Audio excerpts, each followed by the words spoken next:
begins now. Here's your host, Audrey Dahlgren.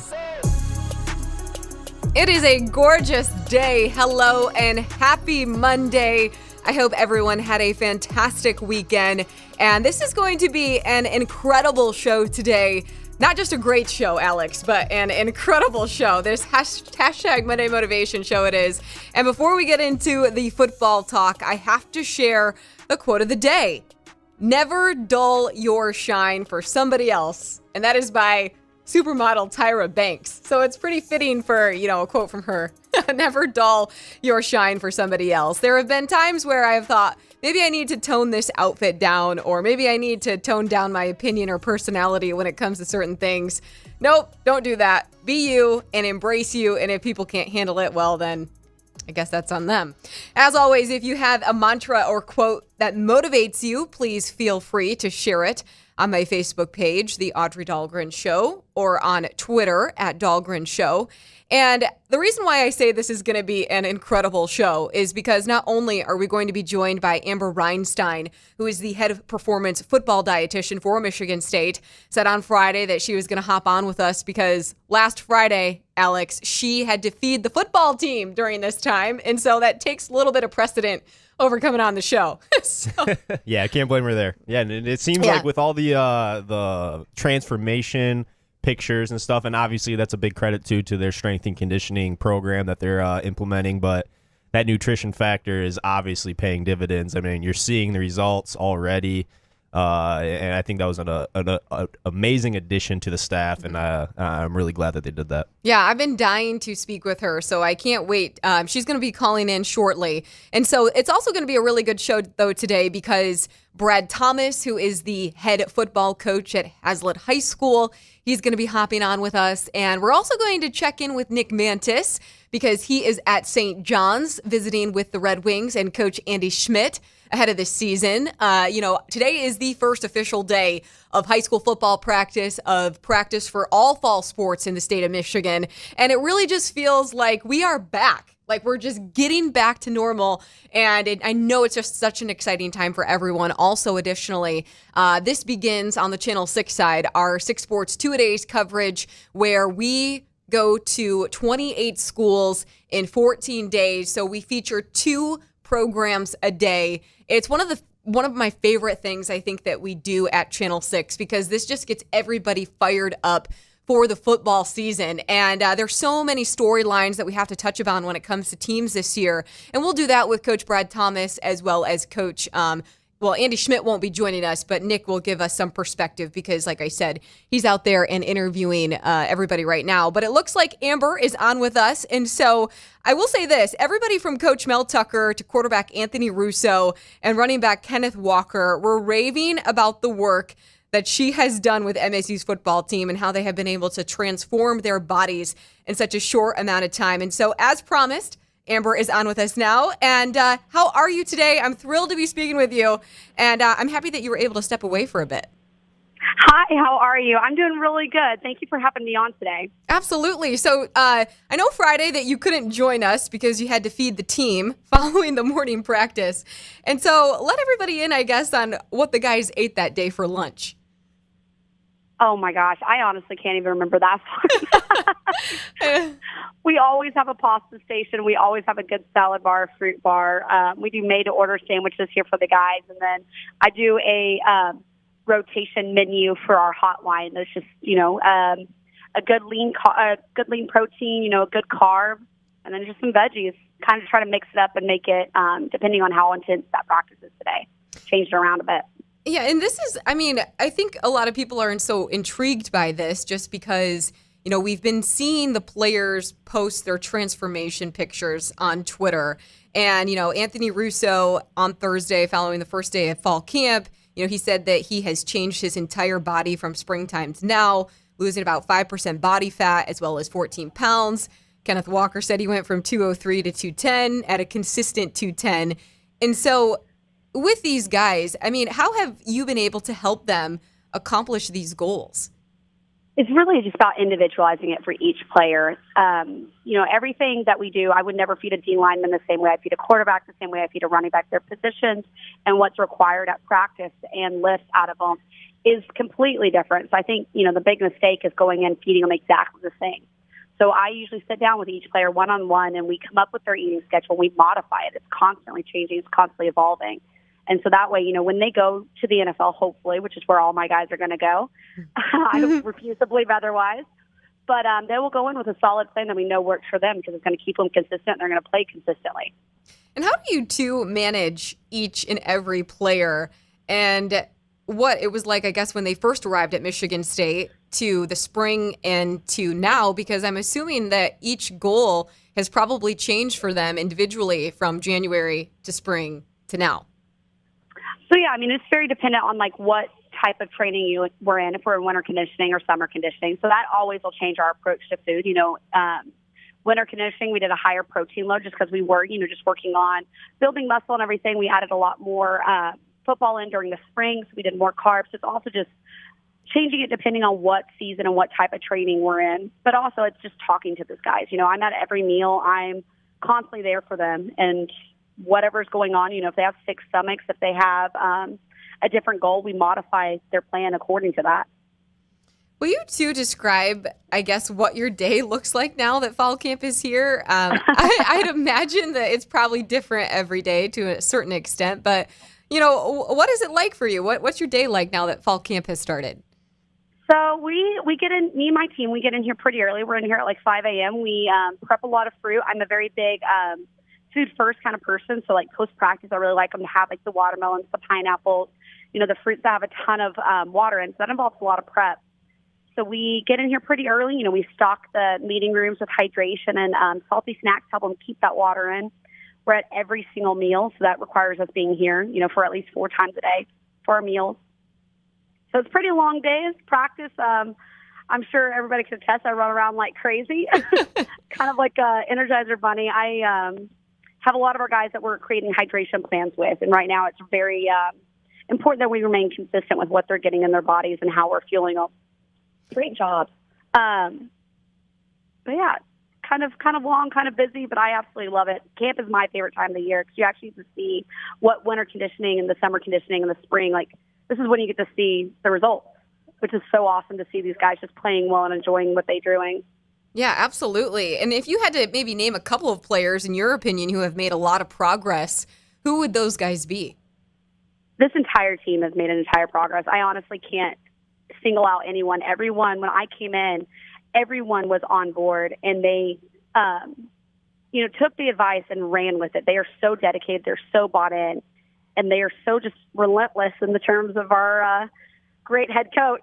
They're relentless in their approach to their nutrition, which I absolutely love. This team is very special. This is something, too, that I'm sure maybe people have mentioned to you about, but we haven't really seen Michigan State's football program kind of hone in this big on a nutrition side. And so how important is it for a program like Michigan State, Power 5 conference team, to have this type of program and to have you here at the university and implementing these things? I think it's very important. Obviously, I'm going to say nutrition is the most important part because it's my job, but I think it's very important because on top of that, you also are probably the only non-coach there. So they come, they can actually talk, they're relaxed. It's all about food, which I think is a family environment, and I try to keep it like that. We sit down, we all eat together, we have conversations. So you're also providing, yes, the benefit for the body, for the play, hydration, energy, all that stuff that goes into football, but you're also providing, you're providing comfort. You're providing, a place to step away from football for 5 seconds to eat and enjoy your friends, your teammates. So I actually love it. We're starting cooking classes to actually help with that as well. So the guys are going to come in. They're going to teach us how to cook. So that way we have more team building exercises as well. Oh, interesting. So they're going to cook. They're going to show you what meals they're going to cook or how they cook at home, essentially? We actually have a lot of chefs. Okay. We have a lot of chefs on this team. These boys, the pictures they send me of what they've whipped up in the kitchen, I'm just okay, that's impressive. I can't even cook like that. And so I had the idea, why don't we, instead of bringing in actual chefs or, restaurant people, why don't we have these guys come in and teach us? and show us what they're cooking. And that way it's, we're making Deshaun Mallory spaghetti, or we're making Jacob Asaya's ribs. We're making what these guys actually enjoy to cook. So you're creating a better team building environment. Absolutely. It's more personal. Yeah, you'll have to share, hopefully you guys will have to put that on the social pages as well. Oh, 100%. We're going to video that. Yeah. I also want to do mac and cheese offs and more shake offs, because those went really well. The guys really enjoyed those. Yeah, the shake off was interesting. Yeah, that looked like it was a lot of fun. And it was hilarious. Amber, too, I want to know too, you've worked in the NFL, Power 5, IMG Academy. And before coming to MSU, you were at the University of North Carolina. But what made you want to come to East Lansing and be a part of Mel Tucker's staff? So I had known Jason Novak from IMG, and I was blown away with his approach. His approach is just so different from most strength coaches. He's actually willing to work with these guys, and he's willing to change things, and he's adaptable, and he has created great programs. So I was blown away at IMG. His approach with the guys actually trusted him. They came up and talked to him. Loved that. And that's the strength coach I knew I wanted to work with. So when I saw that MSU had opened a job and knew that Jason was working there, and I was like, oh, whoever Jason's working for, that coach is going to be a great coach. And then my interview with Coach Tuck was absolutely amazing. His complete devotion and buy-in of nutrition is incredible. So after that interview, I was like, yes, this is my place. I want to be here. That's fantastic. Yeah, there does speak to the culture of trying to do something different. And how many times have you maybe had people, since you've been in East Lansing, approach you or come up to you about just maybe how different this is, or what Michigan State's football program is doing? I'm sorry, you broke up a little bit. I'm sorry. Oh, no, that's okay. Just mentioning how many times you may have had somebody come up to you and mention how different this is, that Michigan State, football has trended in this direction to provide these type of things for the athletes. Our boys are definitely very bought in. They approach me all the time, and they're like, this is so amazing. This is so much better. This is great. So our guys do that. I'm not really outside too much anymore. With camp being here, I'm kind of here all day. So not a lot of people when I'm out, but the guys are very appreciative. And we did a former player Spartan dog con, and that was really nice to see them, and then talking about how much things have changed since they've been here too. So it's been really rewarding to see that. And this is a simple question, but I feel as though it's an important one. What made you just want to get into this field in general? So I did bodybuilding whenever I was younger, and did CrossFit and trained for the CrossFit Games. So I've always been really into nutrition. And I went to school at OU for dietetics, and I got the opportunity to go listen to Tiffany Bird, which was their dietitian. She's now at Wake Forest.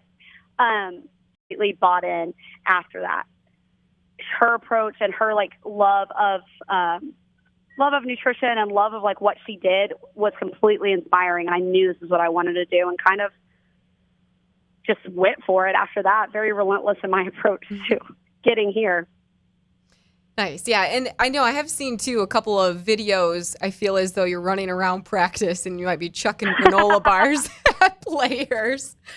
So that's great to see as well. Well, I really appreciate you coming on the show and just spending some time with us to get a better feel for, what you're doing when it comes from a nutrition standpoint, and how you've, helped these guys make this progress. And so maybe I'll see you soon at practice one of these days. Yeah, thank you so much for having me on. This is fun. Yeah, absolutely. Well, enjoy the rest of your day. You too. Bye. All right. So today, like I said, first official day, too, of the fall sports season for high school athletes in Michigan, Alex. But, so nice to have Amber on and to speak with her, because I didn't want to overhype it, but I feel as though so many people, I guess, just this is something just so different that Michigan State is doing. No question. I mean, the nutrition aspect of player development, I feel like, is just kind of becoming popular, and it has always been the working out, the weightlifting, and worrying all about that, but nutrition gets neglected, and a lot of times too, it's maybe they pass you out a sheet of here's a recommended nutrition guide or whatever, and you just put it 100% on the players to follow it, but you're forgetting these are 18, 22-year-old kids that, if you just kind of let them go and eat whatever they want, it's not always going to be the exact right things to do. So I just love the fact that right when I found out that they were going to be emphasizing this and, adding Amber to the coaching staff and everything, I kind of knew what was going to be coming with all this transformation, but to actually see it happening and like see that manifestation and actually the results actually coming true, it's exciting. And it's not something that's going to slow down anytime soon. It's a huge advantage for these athletes, and I'm just glad to see that they're putting that emphasis at Michigan State. Yeah, I mean, they say that cliche, abs are made in the kitchen. Well, they really are. It's not a cliche. No, not even close. Shouldn't say it's a cliche, but I mean, yeah, it's very true. Nutrition is so important, and the hydration aspect too, I think, is intriguing. Probably should have asked her more about that, but yeah, so very happy that Amber was actually able to join us because, as I mentioned, following the first day of fall camp on last Thursday, just so many of the players were raving about her and head strength and conditioning coach Jason Novak. And so that was cool, too, to hear that, she came to Michigan State because Jason was hired as the strength and conditioning coach. And I just love the fact, too, that the players are just so bought in because, I mean, that's the element of it that people don't realize is, yeah, you can have the best nutrition guide and the plan and everything, but if the players aren't bought into that and aren't motivated by it and excited for it, then it doesn't really work. So just to hear that the players are 100% bought into it, all these transformation pictures that we're seeing, expect to keep seeing them and from the years to come. Yeah, and I like how they are going to be doing, I guess, like a cook-off to see what players, have the best recipes as well as so that'll be fun to look out for as well. We'll have to do a little feature story on that on the WLNS Channel 6 side. Hopefully they'll let us into the cook-off to shoot some of that video. That'd be a lot of fun. Well, as I mentioned at the beginning of the show too, it is the first official day of the fall sports season for high school athletes in Michigan. And so when we come back, we're going to be joined by Halsett's football coach, Brad Thomas. Should be fun. Thinking of a new air conditioning unit for your home? Hi, Peggy Doty with Doty Mechanical. A new Carrier high-efficiency AC unit will lower your energy usage and increase your home comfort. Current Carrier Cool Cash offers and available utility rebates mean your savings have never been better. Call Doty Mechanical today at 327-7777 or visit us at dotymechanical.com for your free estimate. For heating and cooling, the names to know, Doty Mechanical and Carrier, turn to the experts. Apple's plan to scan images in the iCloud for child sexual abuse is drawing criticism over potential security and privacy issues. The plan, announced last week, would match images against a known list from the National Center for Missing and Exploited Children and other groups. The Electronic Frontier Foundation, a digital privacy nonprofit, argues that the system could act as a backdoor and it would be easy to start scanning for other types of content as well. Living on Mars won't be easy, but NASA is looking for volunteers willing to give up their regular comforts for a year inside the Mars Dune Alpha habitat at the Johnson Space Center in Houston. The experience aims to simulate life on Mars and give NASA a better understanding of how people will adapt. The application process is open to people between the ages of 30 and 55 with a master's degree in a STEM field. And Samsung launching an array of new devices this week, including a large foldable smartphone called the Z Fold. The consumer electronics giant will roll it out this Wednesday at 10 a.m. Eastern. Tech Report, Mark Mayfield, NBC News Radio. Trust matters, especially when it's your money. Mark and Jay at North Coast Wealth Management work hard to build a relationship of trust by providing thoughtful, objective guidance and placing your interests first. Invest with knowledgeable financial advisors who are on your side. Call today and tell them you're a friend of the show for a no-cost, no-obligation consultation. 248-626-2000 and ask for Mark or Jay. Securities and advisory services offered through LPL Financial, a registered investment advisor, member FINRA SIPC. NBC News Radio, I'm Michael Kastner. The COVID strain is causing Memorial Healthcare in Broward County, Florida, to suspend elective procedures starting Monday. Chief Medical Officer Dr. Mark Knapp admits it's a delicate balance because some screenings look for cancer. We are asking our medical staff to look at the care that they are planning to deliver in elective procedures and see what are those procedures that can be delayed without harming patients. He stresses emergency care will continue. A former aide to New York Governor Andrew Cuomo is speaking publicly for the first time after accusing him of groping her.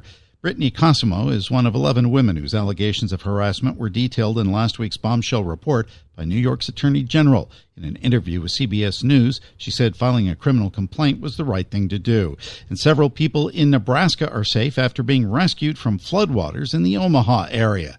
Michael Kastner, NBC News Radio. I'm Tony Cuthbert with your Spotlight Sports Update. Derek Hill hit the first home run of his major league career, but it wasn't a day to remember as the Tigers fell 7-5 to the Indians in Cleveland. Detroit gave up a 5-2 lead almost as fast as they built it by allowing Cleveland to tie it up in the fourth. Willie Peralta gave up 5 runs over 5 innings. Erasmo Ramirez took the loss for the Tigers. Detroit will visit the Baltimore Orioles tomorrow. Top overall pick Cade Cunningham took the floor for the first time for the Pistons in the Las Vegas Summer League. Cunningham scored 12 points in a tough 76-72 loss as the Pistons fell to the Thunder. Cunningham will get to square off with the man selected behind him, Jalen Green, as Detroit battles Houston in Vegas tomorrow. And the Lions will kick off the preseason at home this Friday as they take on the Buffalo Bills. It's not clear yet which stars will suit up for the Lions, but it will be the first chance for fans to see the rookies in action. Welcome back to the Audrey Dahlgren Show. It's my team. It's my quarterback. The Spotlight Radio Network.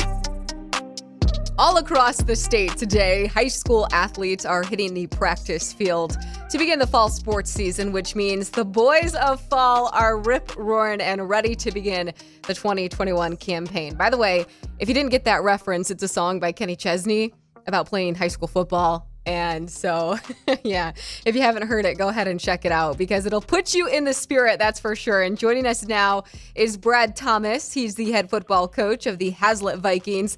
And Brad, you've already got a practice under your belt this morning. How was it and how are you today?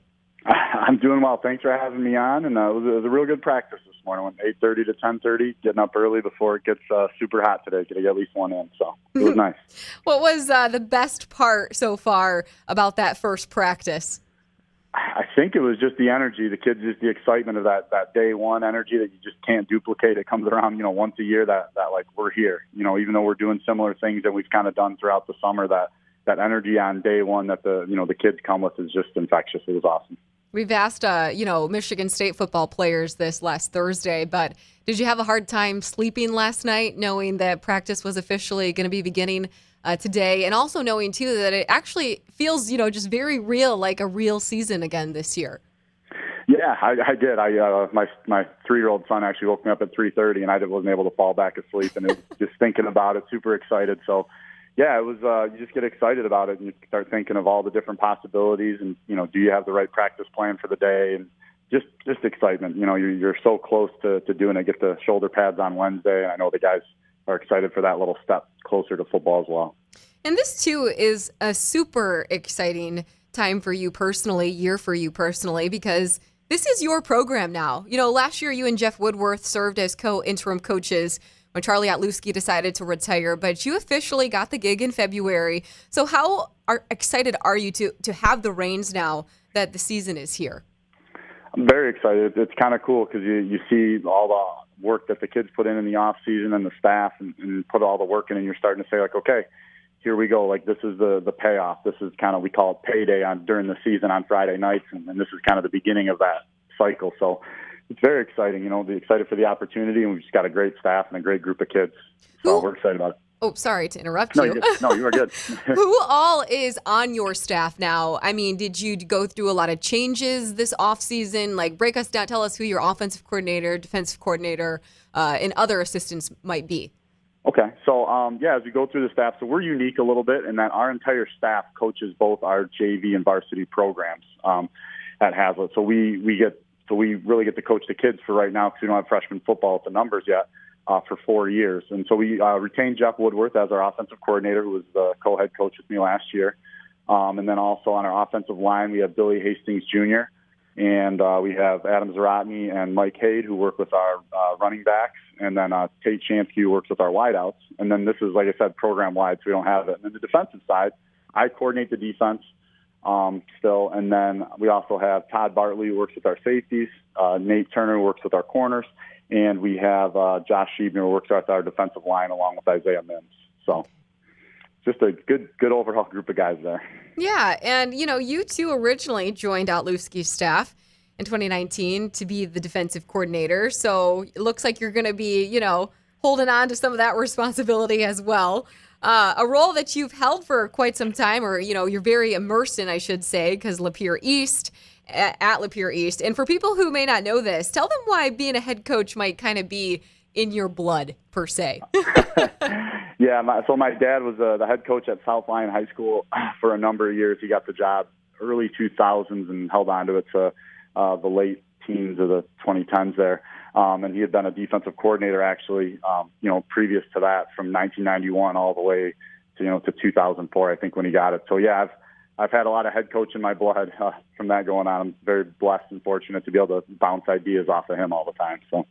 Did you speak with him prior to yesterday, leading up to, practice and how you kind of want to do things and certain things you might want to implement?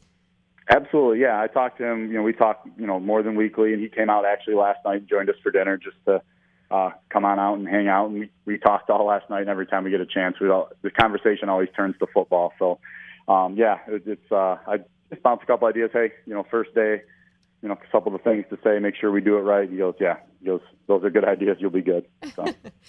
What about the defensive side? I guess just really is something that you're passionate about. I mean, why with defense, what is it about it that, I guess that you're passionate about, or what's important about it when it comes to the defensive side of the ball, or what you want to kind of do with the program now? I think, defensively, scheme-wise, we'll stay very similar to where we have been in the last couple of years. We've kind of been building toward it in the last couple of years. But defense for me is just a challenge of kind of like the chess match against the offensive coordinator, just going out there in every play, okay, I have an idea, I think they've been running this in this situation, so you try to call something to stop it, but they might break tendency, and in the game, you can get a blitz home on third down or something, being able to help the team that way. The challenge of that chess match is awesome because they're coached too. I think that's sometimes when we talk to the kids is hey, they're going to block you, or they're going to try and block you. This is our answer to that, because sometimes they're like, oh, this is happening. Well, yeah, guys, they're coached too. So it's just being able to try and, stay one step ahead of the offense. And I think that chess match part of it is just exciting for me. And the offensive side too. I mean, Brad, what do you hope to accomplish this year, or what have you really been talking to your guys about when it comes to the offensive side of things? I mean, what's the big goal for you for Halsett football this fall? Number one at the top is to take care of the football, but I think that goes across the board for most offensive programs. We put a high emphasis on, ball security and all those things. But as far as, getting things done is really establish a strong downhill running game. We really want to be able to get those tough yards when we need it, be able to salt away games, if we were fortunate to get the lead, and have the ability to force them to stack the box. And, then at that point, we can throw it out in the perimeter and get some one-on-one matchups with some of our players that we feel pretty good about. So we really put a downhill, aggressive mentality. We've been working with our O-line, our running backs, our wideouts. Everyone's bought in. This is the direction we're going, and they've really bought into it and done a nice job. Where do you think that buy-in comes from? I think it's just, emphasize. You get what you emphasize as a coach. So if I'm emphasizing ball security and we're emphasizing downhill running games, the players will respond because we're going to continually practice it and continually preach it and continue to do it. So I think as a coaching staff, we've all bought into that, and something that we are passionate about, and something that we continue to hammer every single day. It's the basis of what we do. So I think, we spend a lot of time defensively tackling. We spent a ton of time last year working on tackling and all the technique and everything. We saw a huge uptick as far as our downtick, in our missed tackles from the previous year. So you just kind of get what you emphasize. I think that's one thing that a lot of people don't understand, or maybe they miss, is that the technique aspect, or the technique portion of doing things correctly. And so how have you noticed, or from a technique standpoint, where has the biggest progression been made? You were mentioning tackles, but where else from a technical standpoint would you say that you've made some really big strides? I would say just the attention to detail with our footwork, our offensive line, making sure that we're, firing out low every single time, and we're not, being lazy where we're standing up. And so our double teams, when you stand up, it just becomes a stalemate at the line of scrimmage. So really emphasizing that pad level. I know that's a Rod Marinelli thing, but it's true. Like keeping our pad level low and being able to fire off the football. And we've spent a lot of time on that. And especially we've been training our eyes a lot. And we talk to our defensive backs and our backers and, really all of our players about it. Like, use your eyes. Like, your eyes will tell you quicker than your body's going to be able to get there. So if your eyes are good and you're able to react, you're going to do very well. But as soon as, the offense runs, brings motion across and our backers take their eyes off of their keys, they're a step slow. And at that point, at the varsity level, and especially in the CAAC Red where the teams are pretty good, we're now a step late, and that doesn't help us. So we've really been emphasizing training the eyes as part of our, offensively and defensively. I like that, training the eyes. That's good. That's very important. And so what players, too, are we going to be talking about on the fifth quarter on Friday nights? Who are some of your most impactful players, or who do you think is going to be, impactful this season for you in H-Town? Yeah, we've got a handful of some 3-year starters, or guys who will be 3-year starters coming back. Number one, one of our linebackers, Danny Ash, who's a 2-year all-league player for us. He'll be back at linebacker for third year starting there. We also have in the backfield, he'll be his first year starting for us, but senior Alex Zygo, who just broke our squat record for the 180 to 200 pound.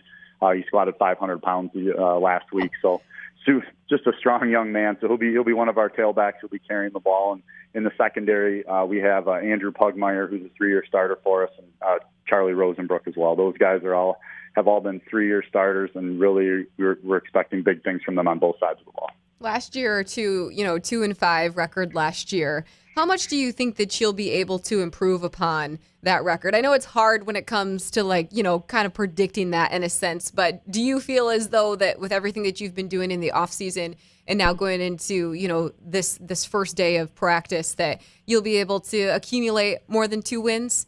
That's the goal. We've been talking to the guys about taking care of the league first, because ultimately, if you can go back a year further, we've won 1 league game, and that was Lansing Eastern. We beat them 8-6 on one of the rainiest nights I've ever coached. And that was our last league win. We didn't win a single game in the league last year.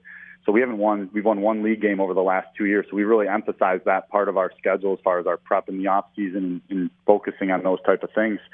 And we do hope to improve upon that. And I think what we learned last year is we were fairly young. I mean, I'd say young, but we're juniors. We were fairly junior heavy last year as far as the amount of players on the team.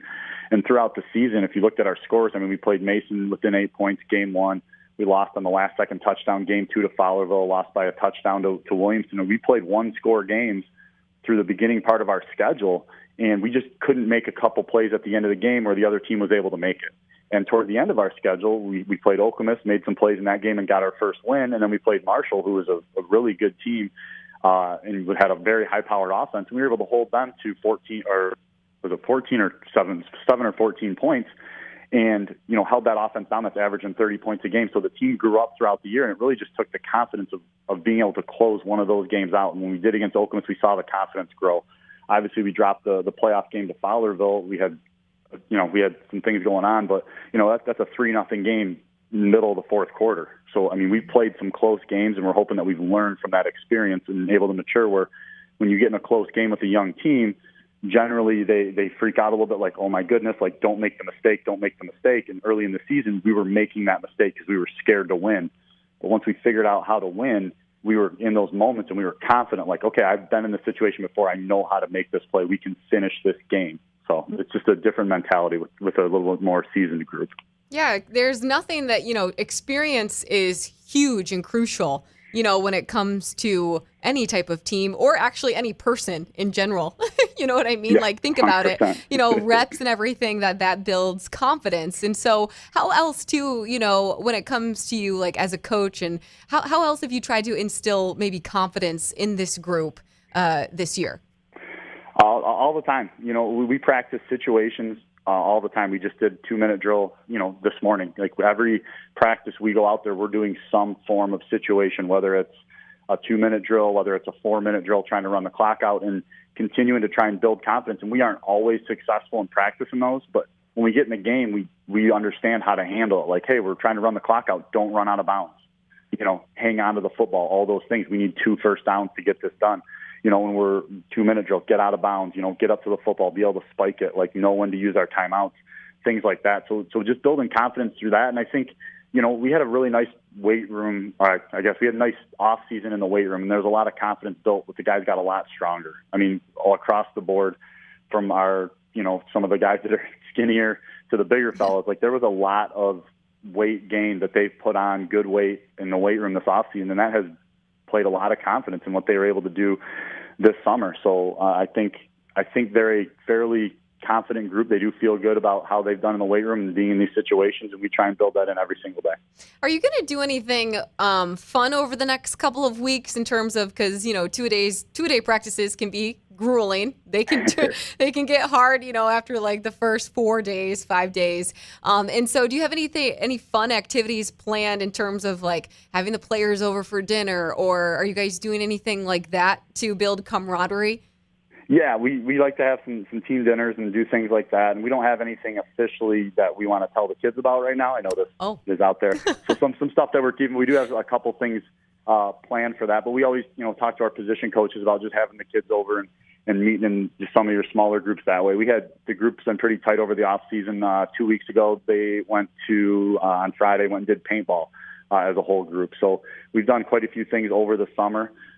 Generally, when we get to this point outside of some of those team dinners or smaller gatherings that we're going to have with position groups and stuff, we try to give them a little bit of, when they have their time, we try to give them to their families a little bit too, because we do eat up a lot of their time in the season. Hey, no family time. Football's here. No, kidding. Yeah, right.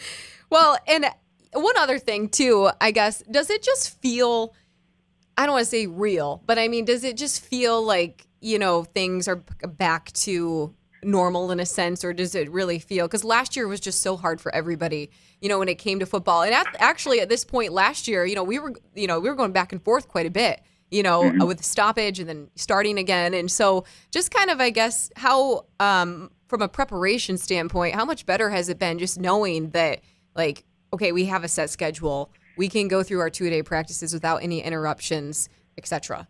Yeah, that part's been awesome. I think it does feel real because, ultimately last year we did 2-a-days for a week, and Friday in the middle of our afternoon practice was when, we got the text message basically saying football was off. Like, it'd be 4 days from now.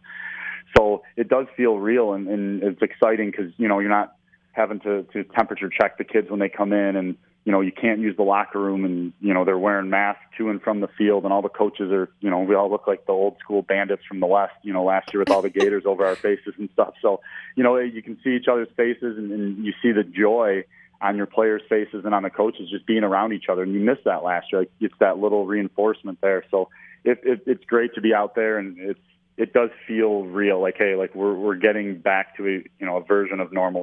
Society and everything isn't exactly fully normal yet, but when they can step out on that field for 2.5 hours, it's a nice break, and to just feel like something that they've done since they were kids. And I can imagine too, the whole mask issue of having to wear that last year probably made it a little bit more difficult in a sense. Obviously, I mean, I know it did, just because from a breathing standpoint. So that probably has to feel a lot better as well. Absolutely. I think the hardest part of that was kind of like the up and down, I would say, enforcement of it, because we play some games and the officials were like, hey, you got to take him off the field. He's not wearing, his mask is falling down. Like, okay, so we're in the middle of the series and we've got to pull off the D lineman or somebody, and we're like, shoot, we got to get the backup in there real quick. And then, and then other games, like before the game, the officials would kind of like, yeah, we're good. Like, we're like if it falls down, it's fine. Like, we're good on it. So it was battling that, like, the expectation with the kids, trying to feel out like the beginning part of each game of how that part's going to go, and understanding like how we're going to have to sub guys in. So that was a little bit tough. And then, kid forgets his mask or something, and you're like, for practice, like, all right, here's our extra mask, or a kid's mask breaks. And you just want to make sure you're doing everything right by, what you're being asked to do, and keeping the kids safe and everyone on the field safe. So, and if you had to, think about this, what's the biggest thing or biggest takeaway or something that you learned the most as a coach last year that you think is really going to help this year because of everything that you had to go through with COVID and all those just different adjustments? I would say personally, probably outside of football a little bit, was the fact of like just how important communication is with the parents as a head coach. Like where as an assistant, I don't never really, you didn't have to do it that often. You had a little bit, say hi to them and stuff, but trying to communicate, being ahead of things like, hey, this is our schedule for next week, or this is like the new protocols that are going in. Hey, we have this at this time, or this is, you have to send me your certain number of guests for the game, and just staying on top of that communication and how much easier that makes it, where if there was a week that I fell behind a little bit and I didn't send something out till maybe Tuesday or Wednesday, it made it a lot more stressful on me at the end of the week. So personally for that was something I learned.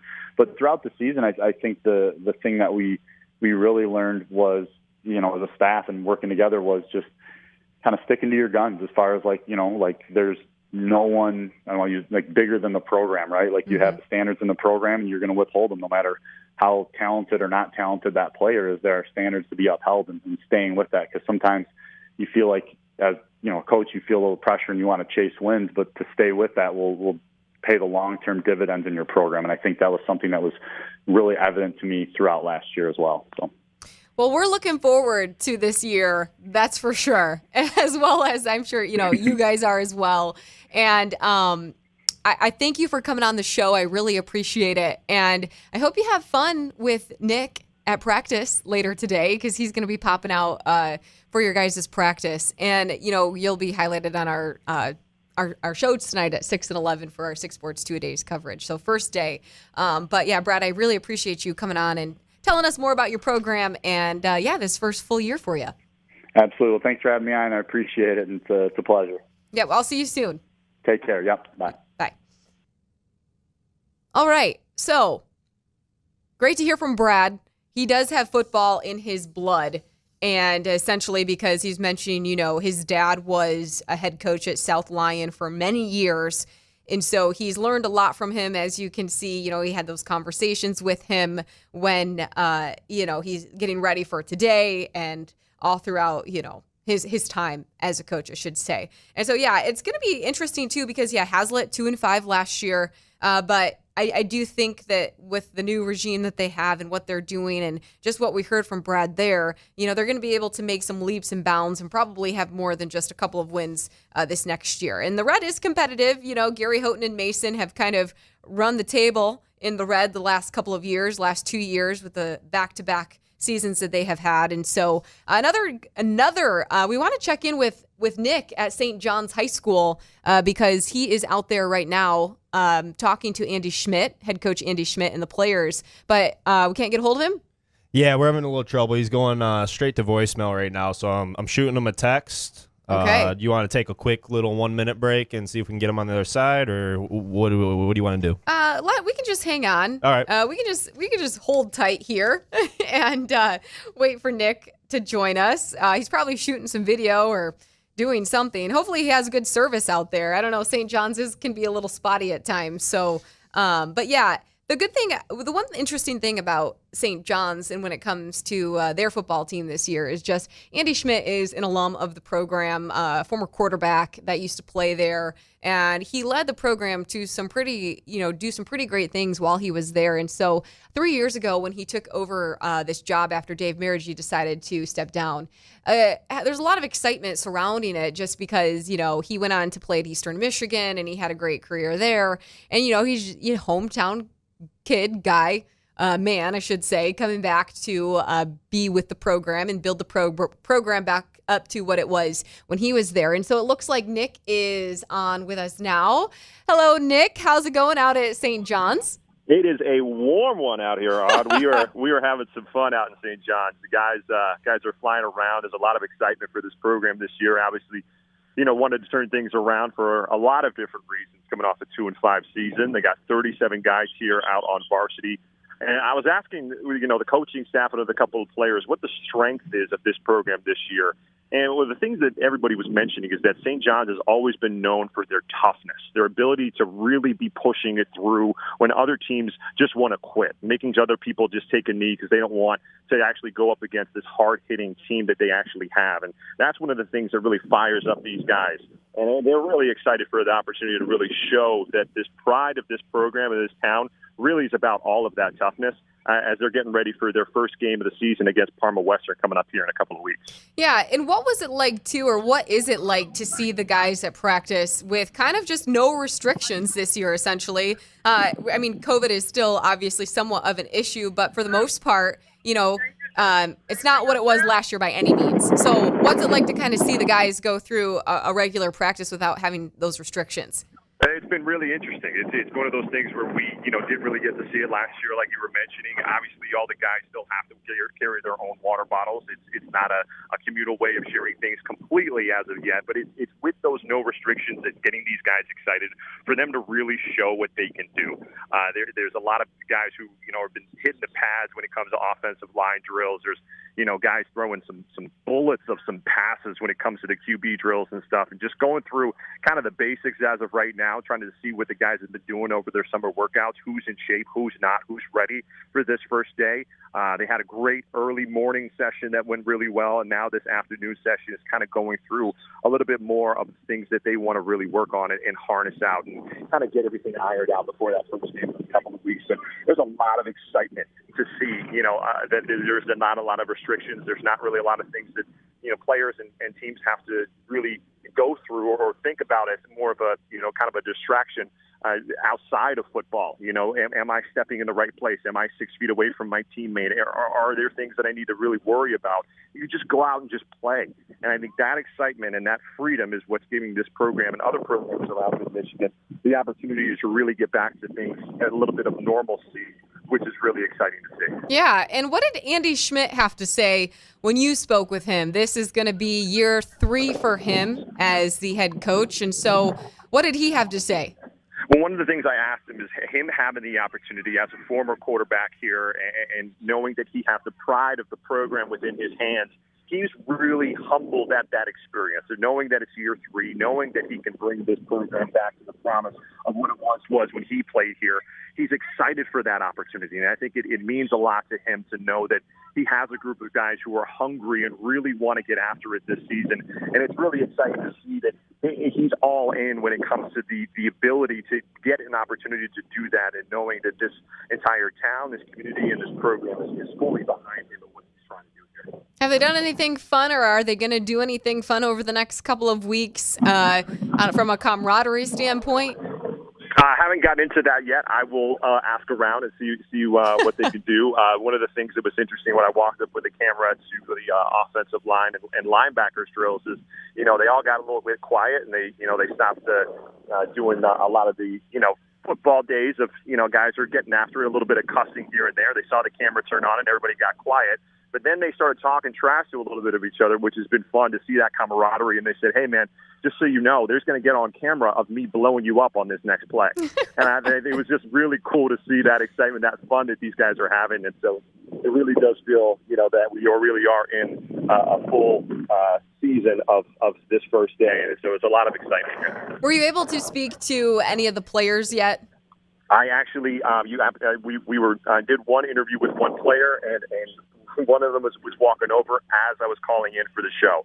So I'm going to hop off just so I can do this other interview with this other player because he's been waiting so patiently. Okay, just one more quick question then. Who did you speak to, and what did they have to say? And then I'll let you go. Okay, excellent. I was speaking with it was a tight end. Adam Weiss. Last name again? Wyzak. Yeah, I forget because of my concussions of playing linebacker, forgot his name already, but it was Adam Wyzak. He is a defensive end and a tight end. One of the things that he's excited about is just getting the opportunity to really just blatantly hit people again. That's one of the things he's most excited about, and I think that's one of the things that really kind of puts things into perspective of where we are right now of being with no restrictions and getting into football season, and just the excitement of that first game that's coming up in a couple of weeks. All righty. Well, thank you. I appreciate you coming on, and I look forward to seeing all the video and stuff tonight when you get back. My pleasure. All right.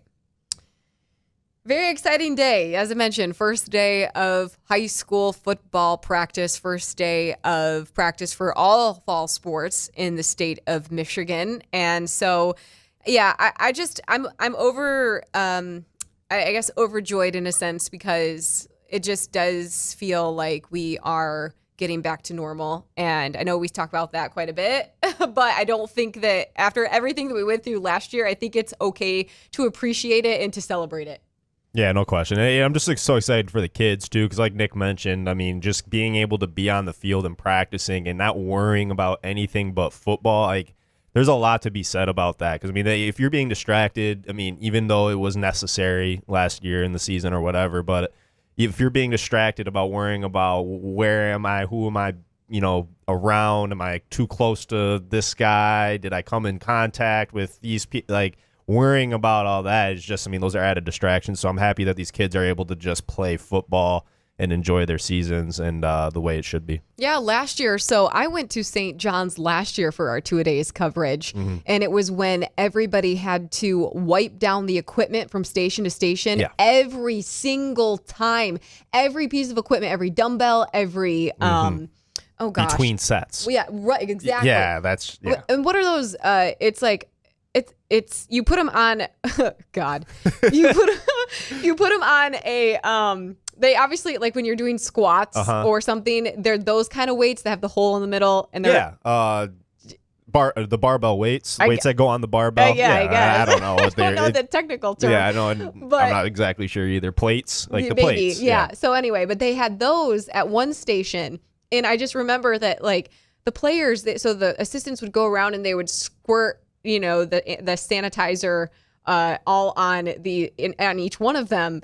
And every little, like, crevice, like, they were trying to get, because how they have, like, perforated. Yeah. And but I was just like, oh my gosh, every time you transition, you'd be there for maybe 2 minutes, 3 minutes, and then they would have to go and spray everything down. And and then also mentioning, got to stay 6 feet apart, 6 feet apart. I mean, I can't tell you the number of times that we heard that last year at every single practice that we were at, like, just coaches. So telling kids more to stay apart than they were saying, like, trying to coach them. And just how much the paranoia that fuels, I mean, like, just worrying about that constantly. And, like, not even just about, I mean, obviously contracting it yourself, but then the guilt and did I let my team down if you are the guy that it's just all those factors playing into it. And then, while working out, having to worry about cleaning everything. I mean, like, you're not going to get the full experience and the full, that feeling out of it. So it's just, I'm just glad that they're able to enjoy it fully and not have to worry about that kind of stuff and just play football. Yeah, it'll be interesting too to see as we make the rounds throughout these next couple of weeks how different teams are looking and just how they are approaching things from that standpoint, just because you do kind of just get the freedom again to play and to enjoy it, and you just don't have to worry. Yeah, you don't have to worry. And so really looking forward to that. Like I said, 28 schools in 14 days. Some of us, in the next couple of days. I'm not gonna reveal where we're going over these. I've had some people ask me on Twitter, like, when are you gonna go to DeWitt? When are you getting to DeWitt? And it's like, I'm not gonna tell you because you gotta watch. That is the tease there. So little element of surprise. I feel like sometimes we live in a world where people don't want to wait for anything anymore. Oh, you think? I wonder why that is.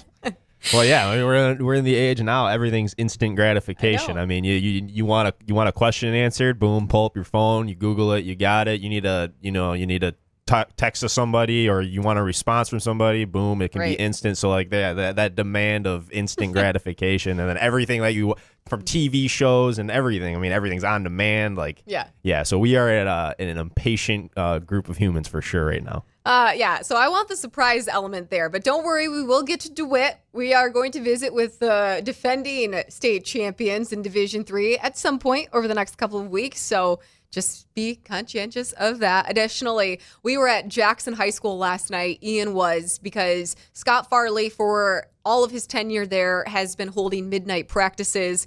And so Ian went there last night at midnight. Unfortunately, the stadium lights didn't turn on. They had some issues, so they kind of actually had to call practice. But you will hear from Scott Farley today as well on Channel 6, a part of our 6 Sports 2-a-days coverage. I hope everybody has a great rest of their Monday, and we'll see you tomorrow.